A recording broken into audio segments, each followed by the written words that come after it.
How can somebody who knows every answer on Pointless not know what he wants for his tea tonight?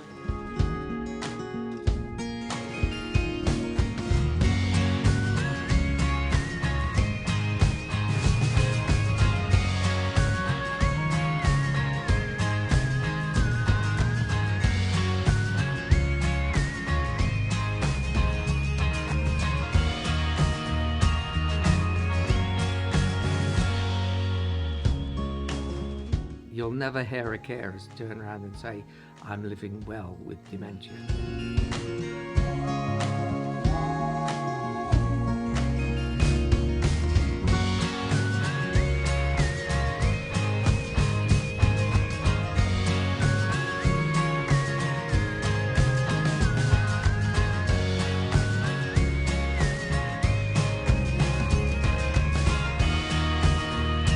It's a difficult illness because it's a sad illness, because it takes the person away who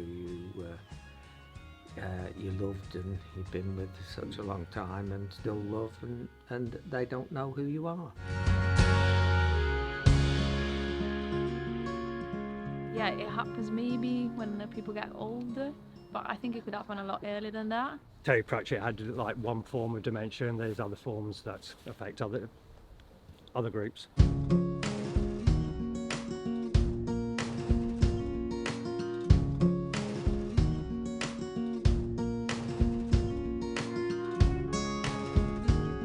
I've heard of it, Alzheimer's. Is it something to do with age, or I'm not sure. I don't know, but I know there is like a difference, but I know it's something that lots of people get sort of mixed up between.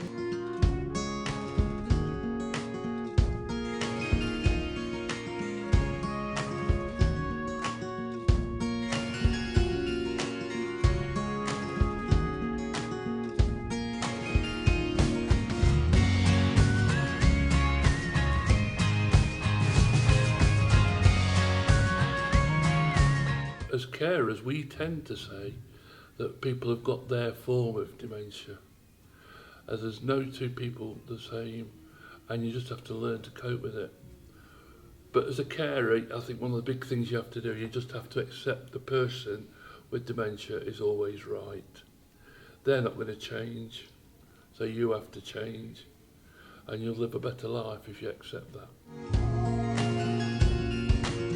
Whenever anyone's ill, you feel worried or sad for them, but it doesn't change how you see them, and it's that recognition of actually everybody has different needs. You know, how do people like to communicate? If you had a friend who lost their sense of hearing, you go, okay, well, we now need to change how we communicate and how I need to work with this person, but I wouldn't stop seeing them. You might just need to put subtitles on the movie or something like that. Well, I sort of try and help as many people as we can, really. We enjoy the groups. Positive what's come out of dementia is that we've got some lovely friends from it, and the pottery is love of my life now, I think, really.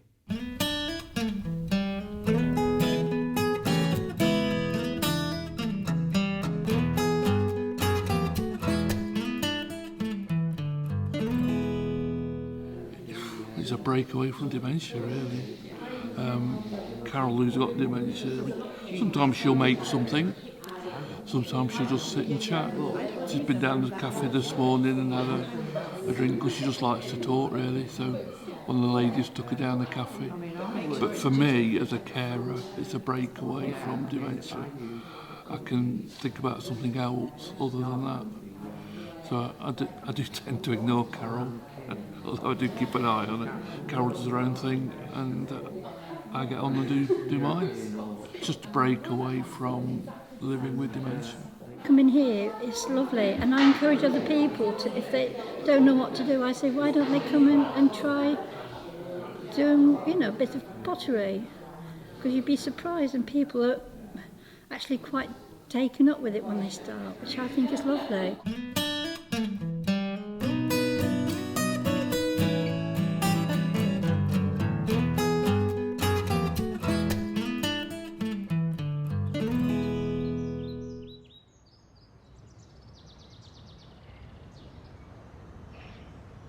First idea that something was wrong with Ian was, I thought, I didn't love him anymore because he never spoke to me. And that went on for several months, where I started to feel uneasy and think, oh God, if this is middle age, I don't want it. Then I noticed he'd go into the garden to do a job, water tomatoes, and then come back and he hadn't watered tomatoes.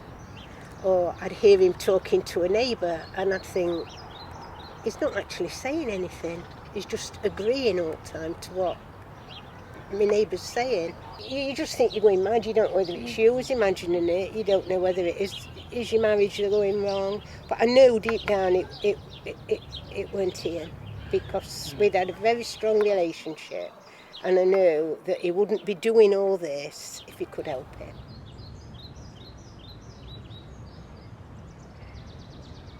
I think I knew 4 years, at least 4 years, before Carol was diagnosed. She would go somewhere and get lost. That went on for quite a long time, and I didn't do anything about it because I didn't really want to do anything about it. I wanted it to just continue in that sort of vein. Then she got to the point where she didn't recognise our house or anything like that, and I went to the doctors and saw them, and they said, yeah, she's got dementia.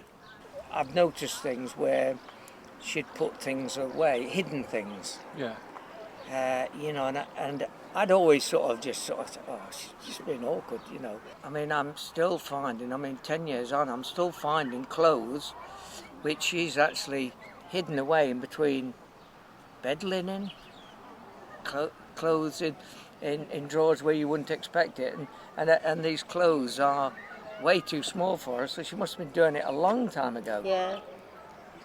So possibly the stroke wasn't the first one she'd had.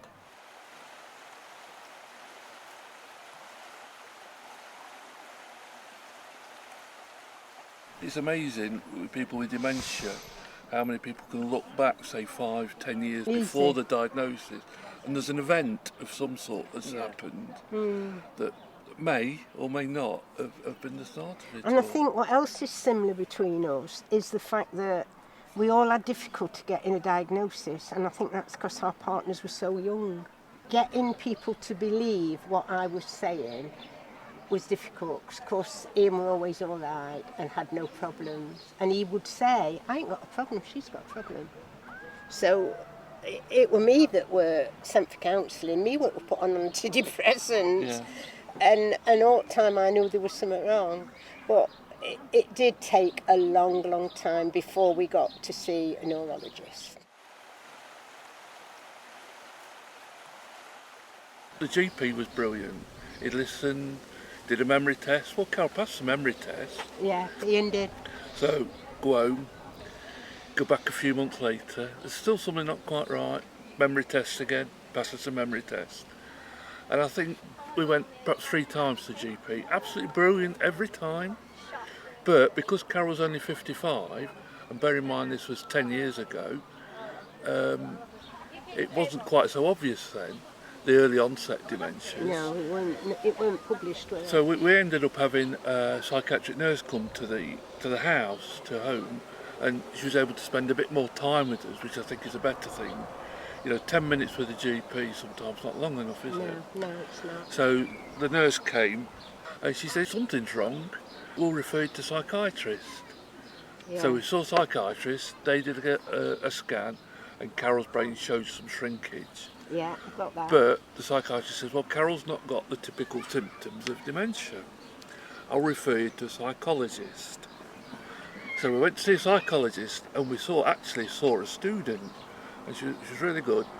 We both had an interview with her for an hour, and at the end of that hour, she looked at us and said, right, I'm pretty certain Carol's got frontal lobe dementia. Now that's the first time anybody had said that to us, any clinical people, which was, in a way it was good, because we'd got a label that we could explain everything that was going wrong. Yeah. And they said, yeah, got dementia, no treatment, go home.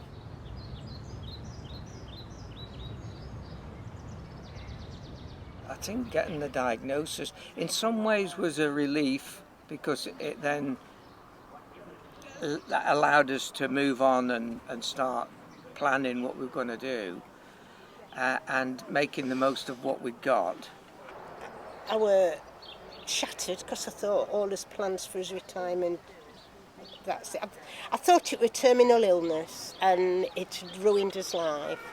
And then I went for some counselling, and the counsellor was so good, put me on the straight and narrow, which changed my attitude towards dementia.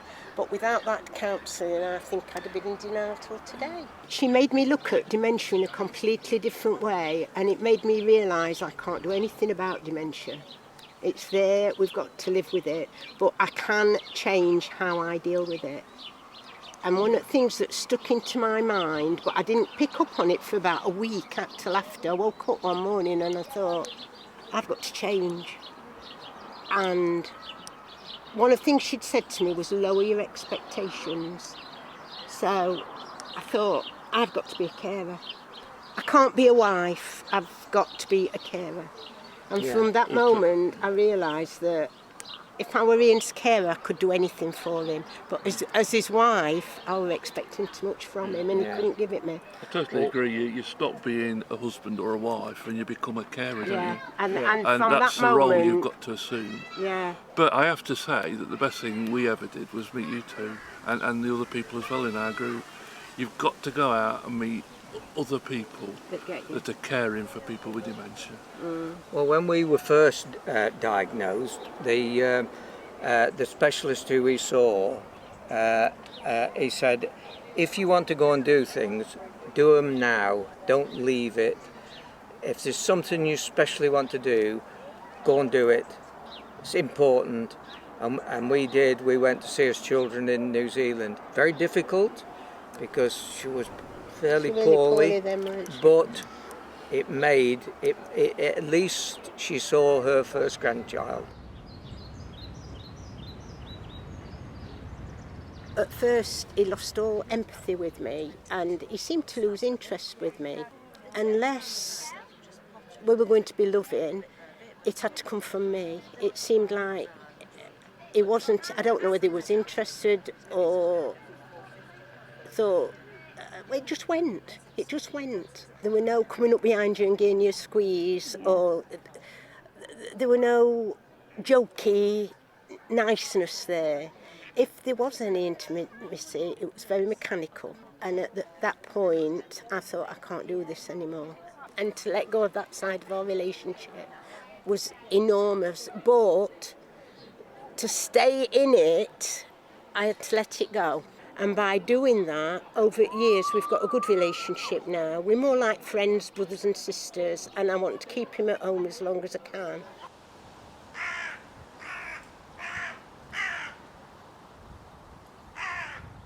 My life was put on hold, and what do? I couldn't do the things I enjoyed doing, and I thought, this isn't living. What am I going to... So then we started doing other things. We started going to the tea dance where we met other people, which is where we met Leslie and Ian and some other friends. And we found that life was beginning to start again. How did you feel when you found out you had the diagnosis? How did that make you feel? Do you remember? Relieved, to be honest, because I knew something wasn't right with me, but I didn't know what it was. And I read an article one day and I thought, is this me? And I showed it to Chris and I asked, and he said, I think so. So then we went to see the doctor and I had some scans and some blood tests done and things, and that's when I got the diagnosis. And it hurt because I thought, what am I going to do? All the things I used to do, I can't do anymore. And I didn't want my life to end. When I got diagnosed, it must have been nearly 5 years to get the diagnosis. Apparently nowadays you go see the GP and then you go straight into the next room to be counselled. But trying to get a diagnosis took nearly 5 years. It was quite a mess. Well, my wife knew years before that there was a problem. I've never been a talker. striking up conversations with people was never, not me. You know, I was never the life and soul of a party, that sort of thing. And I'm still always quiet. When I first got diagnosed, I was quite surprised, really. But then, having said that, after, sort of the day after, it didn't bother me.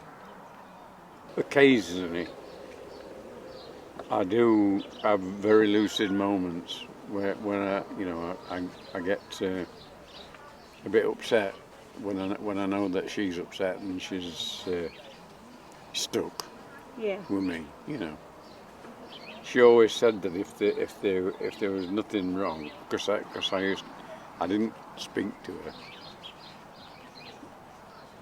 not because I didn't want to, but I always had trouble getting it from here to here. You know. Yeah. And that's been my problem. Went to a Living Well group at Ilkeston Hospital, and that's when we found friends. I would not change Chris for the world. I look at what I've got in my life. I've got a loving husband, 2 smashing daughters, 2 lovely son-in-laws, 5 fantastic grandchildren, and if I can help other people, then if I saw somebody struggling, I'd automatically want to go and help. And I don't want to lose that part of me. When I was first diagnosed, somebody said to me, you know, keep a diary. And also with me, when I used to do anyway, I'd have to keep a routine at work, and it was easy to keep a diary to watch which shifts I was on and things like that. So it's just something I just carried on doing. But now my little diary is a bigger diary, and it's my memory book as well. I feel that the friends that you had, once you get a diagnosis, suddenly disappear. You know, and the only friends that we have really is our little social group that met at Ilkeston Hospital. And then when we started going to the dementia dance on a Friday, we met a lot more people. Leslie always said I'd always be good for a pub quiz team, but she says I won't remember which pub to go to, you know. But a lot of short-term memory I have problems with. Leslie always says to me, "What do you want for your tea?" And I never know. She says, "We can either have spaghetti or chili." I choose the last one, she says, which is what we're going to have anyway.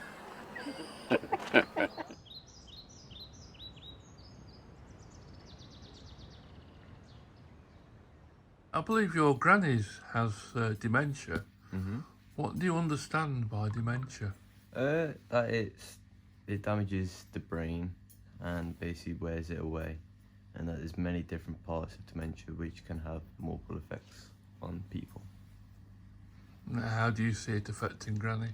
It sometimes leaves her struggling to remember things which she used to be able to remember, and that sometimes it puts her in a bit of a struggle because she doesn't remember where she put stuff or certain memories, so it's kind of hard for her sometimes.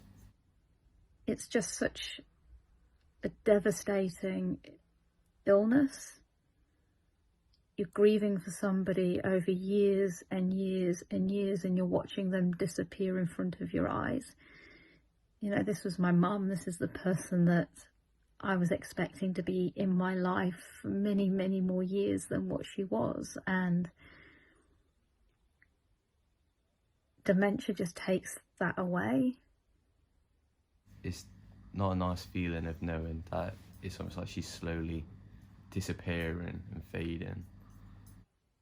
One of the only ways I can describe it is it's like looking up at the stars, and one day they're so bright and shining, and then over the years you keep looking up at the same sky, but the stars are dulling and starting to disappear, until one day you look up and all you can see is just blackness. We've got to take into the fact that it's still our granny and that we all love her and that we loved her before, so we should love her now.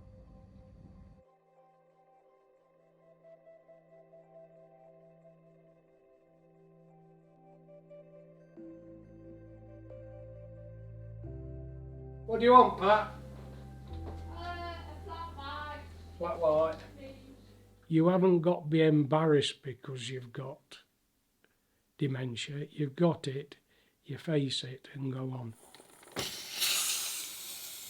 She's doing very well for what she is, and you know, we've been married now 48 years last week, so we must be doing something right. We've been lucky in a sense there that our friends have stuck with us, and they treat Pat as Pat, not as somebody with dementia. But we know of one or two people where they've had so-called friends, and then when they find out the partner's got dementia, they sort of disappear into the background. Friends are a very valuable and very rare thing, I find.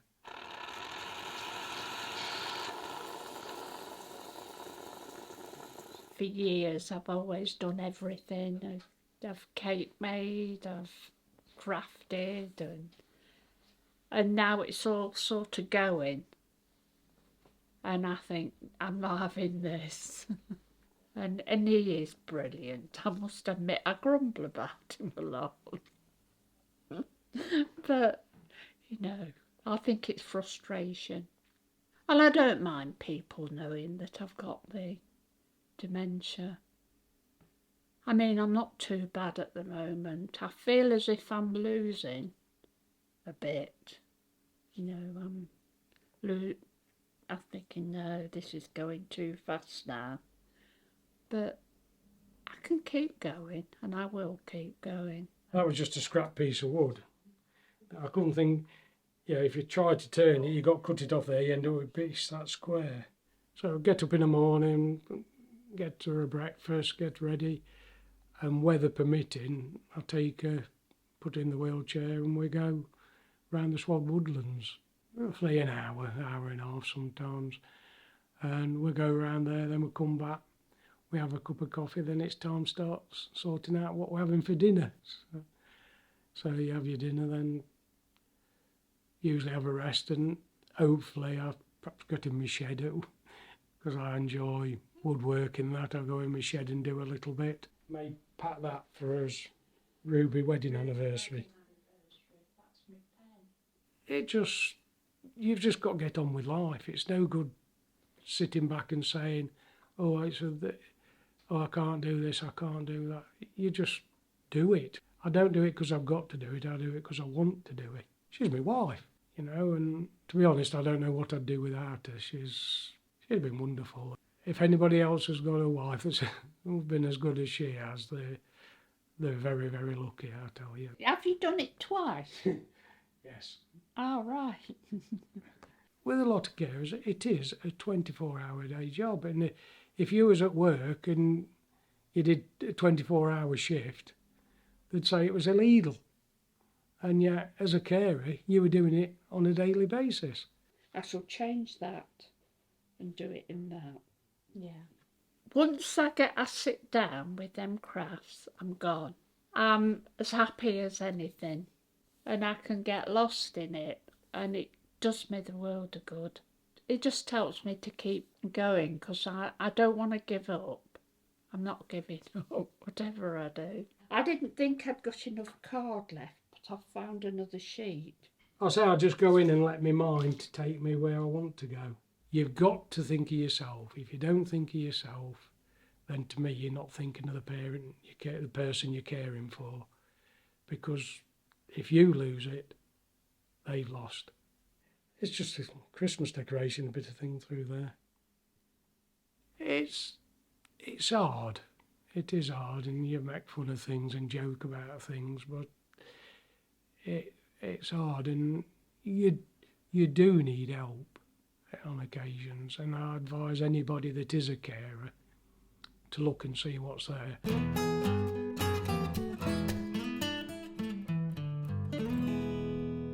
It's been a lovely day and I love coming in here. And I'm delighted that one of my daughters is in here too. So she's driven me. Come on, Mum! You can't have any breakfast. You've been in bed too long. Come. It's just given us hope at the end of the tunnel, really, to live with a horrible disease. Without these sort of activities, it's very lonely. And the camaraderie we have. And this class has given us the inspiration to set up a zone.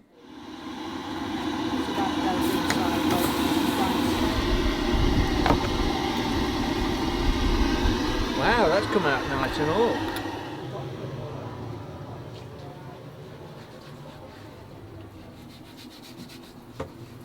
Started to come through. You can see the shine coming through. It comes out quite metallic. Most of my pots end up as cactus pots. I work at the end there, that's mixed bench. So that's been made with coils, but different coloured clays. I'm not over precious about my pots. I like them to look a bit quite naive, almost childish. Well, we're doing a raku firing, which is rapid firing. It means you use a special clay, special glazes for it. They get really hot, they glow, and then you take it out and put it into sawdust, and then you take it out and put it into water and hope they don't break. Oh, it's great fun. It gives you peace. It's a peaceful thing to do.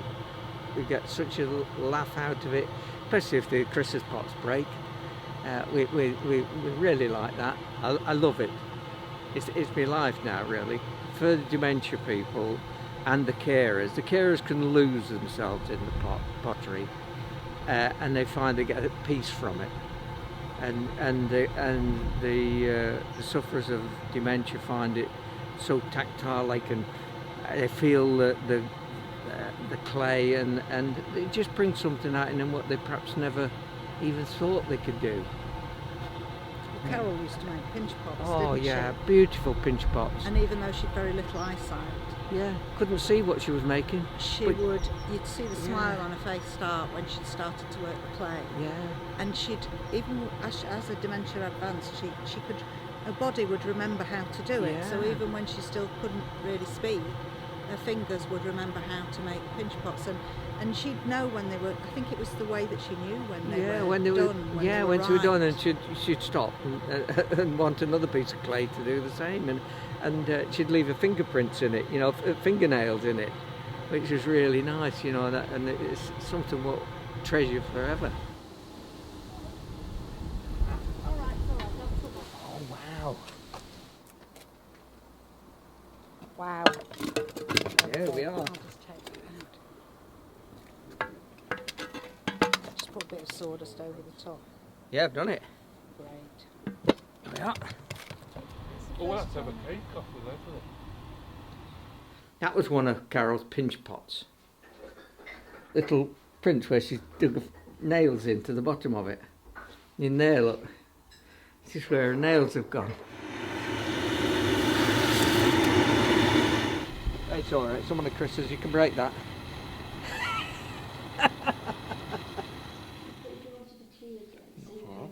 I've just been talking to a daughter of Katie's about how to deal with certain things. Because I've been through it, I can sort of give her some ideas, and whether it works for her or not, at least she can try it.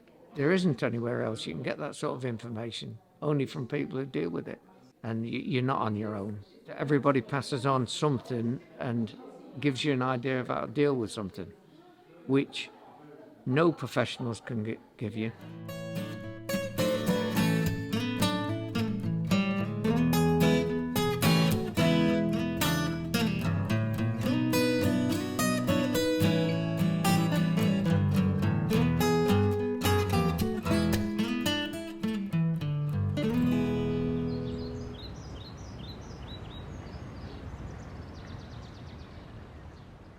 Well, some of the things that we'd like that could perhaps improve our lives as carers and people living with dementia.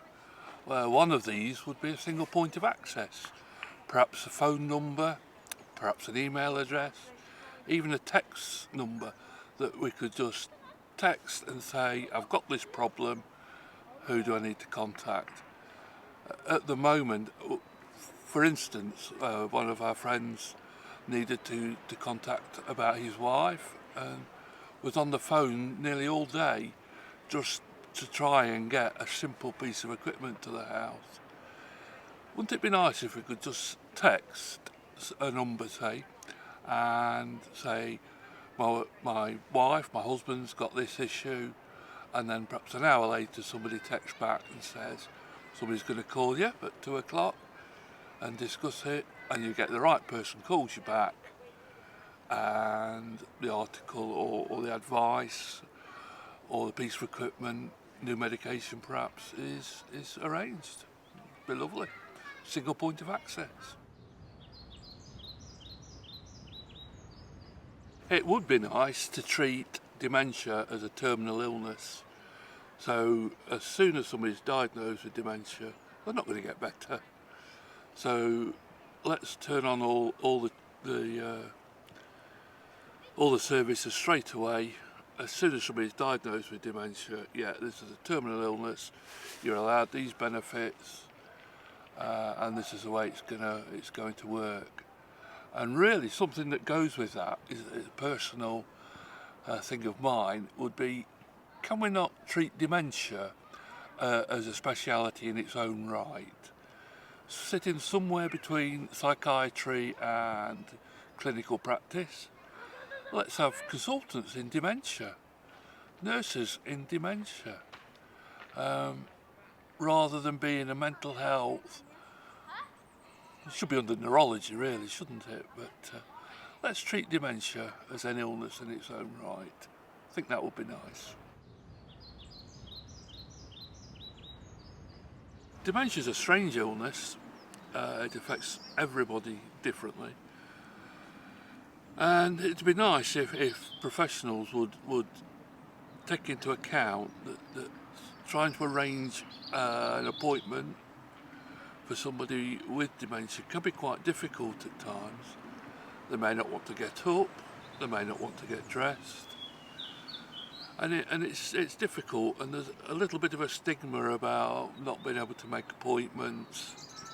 Can we just go a little bit easier with that and perhaps give us a little bit of leeway if we're somebody who lives with dementia? Just take it into account that, as I say, people with dementia are different. They do have special needs, really. Like Carol's always a little bit perky early afternoon.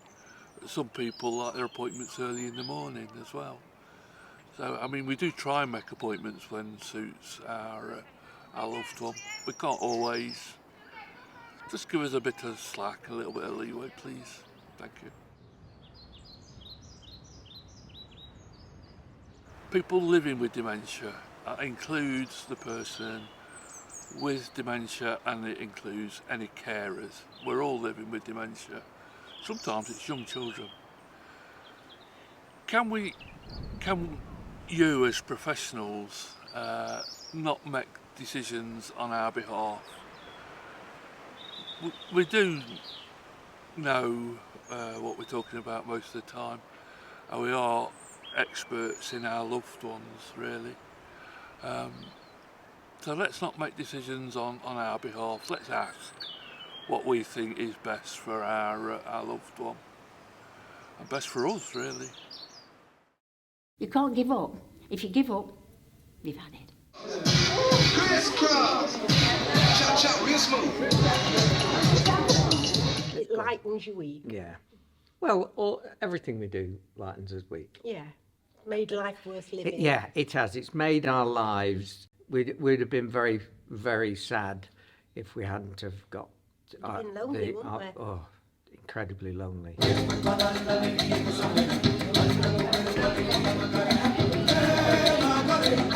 We look all right, oh, we're fine, but deep down, you get depressed. I can't do nothing. It's got to have something, a purpose in life, because if you don't have that, that's not living. And I tell people that I've got dementia. I had a fit at work, it's affected my memory, and if I can encourage other people to get on with their lives, then yes, I'm still working. My advice to anybody who's diagnosed with dementia, get involved with other people that have got dementia, because they're the only people that know what you're going through.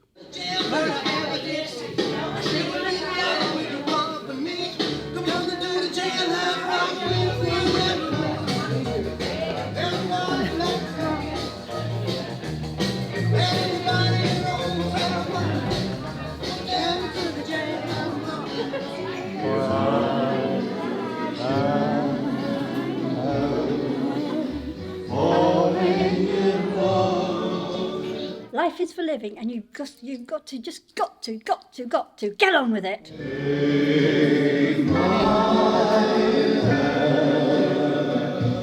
take my whole life too.